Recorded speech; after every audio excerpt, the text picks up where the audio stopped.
এসো হে বৈশাখ, এসো এসো। বৈশাখ রে কইলেও আইব, না কইলেও আইব। প্রতি বছরে এভাবে বৈশাখ আসে, বৈশাখ যায়। তো আমাদের হাওর এলাকায় বৈশাখীর কোনো অনুষ্ঠান সেরকম ভাবে পালিত হয় না, বা বাঙালির যে ঐতিহ্য, বাঙালির যে সংস্কৃতি, মানে এগুলো নিয়ে কেউ ভাবে না। কিন্তু আসলেই বৈশাখটা আমাদের এখানে এই হাওরের ফসল, ধান কাটা, এগুলোকে কেন্দ্র করেই হয়। এছাড়া আর কোনো উৎসব নাই। এটাই আমাদের উৎসব। হাওর এলাকার উৎসবে মানে হচ্ছে ধান কাটা, এই কৃষকের ফসল ঘরে আনা, কৃষকের ফসল সুন্দর মতো ঘরে নিয়ে আসা আর কি।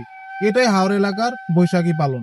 এখন কথা হচ্ছে, আমরা কিন্তু বৈশাখ পালন করি না, কিন্তু বিশেষ করে বৈশাখটাকে পালন করে দেখছি যে শহরাঞ্চলে, শহরে বৈশাখটাকে এমন ভাবে জাঁকজমক ভাবে উদযাপন করা হয়, মানে একবারে মানে আরে বৈশাখ কি জিনিস, একটা বিশাল ব্যাপার। কিন্তু আমাদের এখানে সেরকম ভাবে পালিত হয় না। এই বৈশাখ আমাদের এখানে পালিত হয়ই না, একটুও পালিত হয় না। এই বৈশাখ মাসে আমাদের হাওর এলাকার মানুষের কাজ করতে করতে একবারে রক টান টান ভাব হয়ে যায়। এত পরিমাণে কাজ, এত পরিমাণে কষ্ট, কি যে একটা হেসাল, মানে খুব কষ্ট হয় আমাদের এই হাওর অঞ্চলে বৈশাখ মাসে।